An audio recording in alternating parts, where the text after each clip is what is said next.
The machines were already in place. The concrete had cured. Workers had spent years carving something extraordinary out of the landscape. And then, one day, they just stopped. Not because of a disaster, not because of a war, because someone did the math, looked at what they had built, and decided it was better to walk away than to keep going.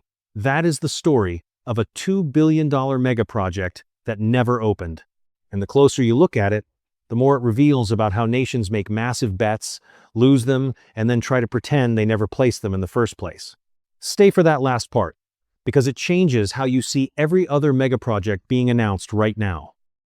The first thing you need to understand is what makes a project reach this scale before anyone pulls the plug. It is not incompetence alone, it is not corruption alone. What produces a dead megaproject of this magnitude is a specific combination.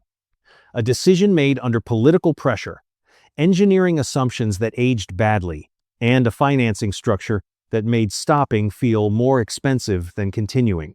That combination appears more often than governments like to admit.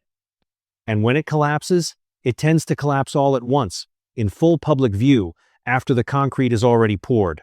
The project in question followed exactly that sequence. But here is the part almost nobody talks about. The warning signs were there from the beginning. Not hidden, not buried in classified reports, visible, documented, and consistently ignored by everyone who had the authority to act on them. Let us go back to the moment this thing was conceived, because that is where you find the real story. Infrastructure at this scale does not start with engineers. It starts with politics. A government needs to demonstrate capability, to signal to rivals and to its own population that it can do something extraordinary. Construction is the most visible signal available. You can point at it. You can photograph it. You can use it as proof that a particular ideology or administration is delivering results. So, when a project like this gets announced, the question being answered is rarely purely technical. It is almost always political first, engineering second, and financial third. This one was announced during a window when the government backing it was under pressure to show progress. The numbers released publicly were aggressive. The timeline was ambitious in a way that engineers on the ground recognized immediately as unrealistic but did not say loudly enough. Or if they did, their reports were filtered before they reached the decision makers. The budget of $2 billion was the public figure. Internal projections, which surfaced later, suggested the real cost at completion would have been closer to $3.5 billion. That gap between what was announced and what the engineers actually expected is its own story. But here is the twist. The project was not a scam. The people who built it genuinely believed in it. The engineering at the technical level was largely sound. What was not sound was the set of assumptions underneath the engineering. Assumptions about how the demand would grow, assumptions about what competing infrastructure would look like when this thing finally opened. Assumptions about interest rates on the debt used to finance it. Every one of those assumptions was optimistic, and every one of them moved in the wrong direction during construction. That is the pattern. It is almost never the concrete that fails first. It is the spreadsheet underneath the concrete. And it gets crazier when you look at the timeline. By the point when construction was roughly 60% complete, the internal numbers had already shifted enough that a quiet review concluded the project would not break even under any realistic scenario. 60% complete. Billions already spent. And the internal conclusion was that continuing made no financial sense, but stopping at 60% is politically catastrophic. You have a half-finished structure that everyone can see, and you have to explain to the public, to creditors, and to rival nations why you stopped. So, construction continued. Not because anyone believed in the outcome anymore, because stopping had become harder than finishing. This is what economists call the sunk cost trap, but at the scale of a sovereign government, it operates differently than it does for an individual. An individual who is trapped by sunk costs is making an irrational personal choice. A government trapped by sunk costs is managing a political reality. The leaders who made the original decision cannot afford to be seen as the ones who wasted billions, so they pass the decision down the chain, and the next set of officials inherits the same problem with even more concrete poured and even less room to maneuver. The project reached 90% completion before it stopped. 90%. Think about what that means physically. The structure was essentially finished. Workers could walk through it. Equipment had been installed in sections. There were photographs taken inside it that looked, to an untrained eye, like a facility that was days from opening. And then the money ran out in a way that could no longer be papered over, and the government that had backed it was in a different political position than the one that had started it. And the new administration looked at what it would take to finish and operate the final 10% and made a different calculation. The final 10%, it turned out, included the most expensive and most technically complex parts. That is not a coincidence. Projects like this are often sequenced so that the visible, photographable progress comes early, and the unglamorous but critical systems that actually make everything function come late. Electrical infrastructure, control systems, safety compliance frameworks that had evolved significantly over the years the project had been under construction. What looks like 10% of the project on a progress chart can represent 30 or 40% of the remaining cost.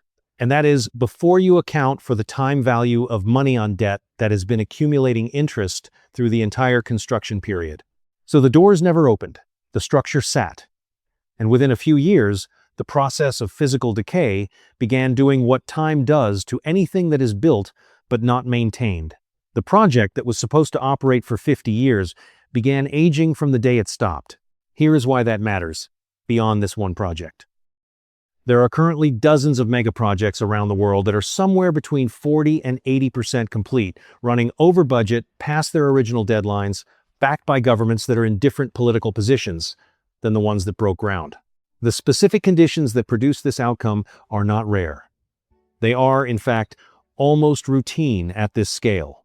The International Infrastructure Review, tracking projects above $1 billion across a 12-year window, found that fewer than 30% of projects in that category were completed on time and within 10% of their original budget. Fewer than 30%.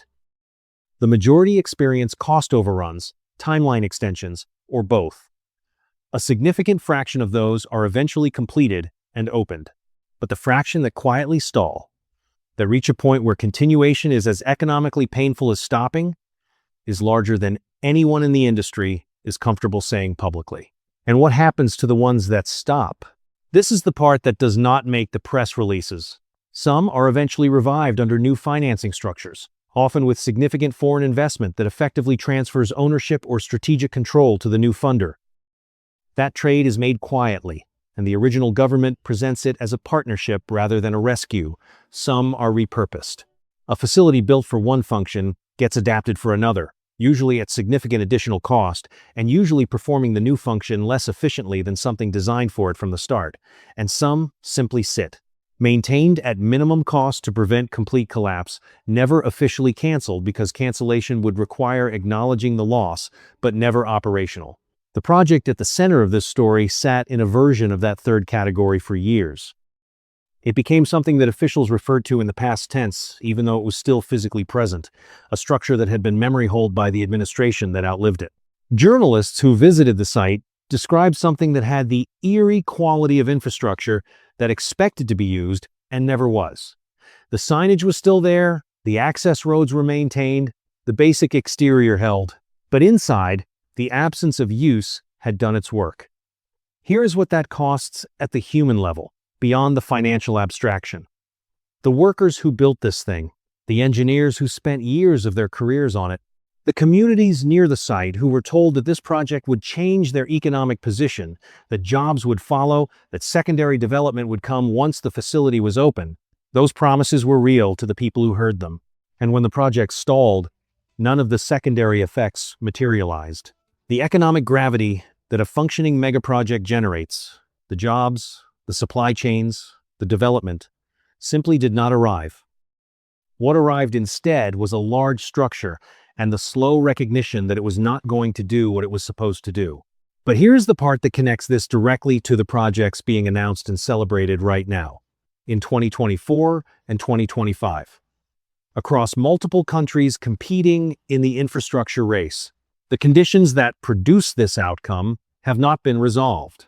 The political incentive to announce large projects and sequence them for maximum early visibility has not changed. The tendency to use optimistic assumptions in public project documents, while internal engineering reviews tell a more complicated story, has not been corrected. The financing structures that make stopping feel more expensive than continuing are still the dominant model. What has changed is the scale. The projects being announced today are, in many cases, significantly larger than the ones that ran into trouble in previous decades. A project that cost $2 billion and stalled at 90% leaves a large scar.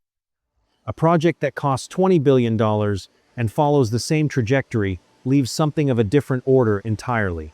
The nations currently in the most aggressive phase of megaproject construction are operating in a competitive frame that amplifies every one of these dynamics.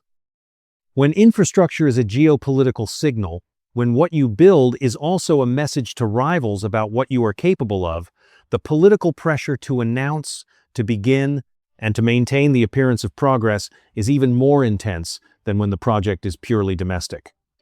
And the pressure to continue past the point where the economics support continuation is correspondingly more powerful. That is not a reason to stop building. Megaprojects, when they work, genuinely transform the physical and economic reality of the regions they serve. A canal that opens a new trade route, a rail line that connects two previously isolated population centers, a power plant that adds reliable capacity to a grid that was failing, these are real and lasting things. The question is not whether to build at scale. The question is what the structures beneath the concrete actually say. The $2 billion project that never opened is not, in the end, a story about failure. It is a story about how the gap between a political decision and an engineering reality gets bridged by construction that cannot, by itself, close that gap. The concrete does not lie, but it also cannot speak, and the people who commission it are sometimes the last ones in the room to hear what it is trying to say. Every megaproject currently under construction somewhere in the world has a number between its announced cost and its real projected cost. It has an assumption about demand that was optimistic on the day it was made. It has a financing structure that creates pressure to continue past the rational stopping point. Most of them will open. Some of them will transform the places they serve. And a handful of them will join the quiet inventory of things that were built, were never used, and are gradually becoming something that nobody in charge quite admits exists. The next time a government announces a record-breaking infrastructure project, do not look at the rendering. Look at the assumptions underneath it. Look at who is financing it and what they receive in exchange. Look at whether the timeline and budget have ever been revised. And if not, ask why not. Because the real megaproject story is never in the ribbon cutting. It is in what the structure actually does once the cameras leave. If you want to see what the rest of the world is building next, this is the place to be.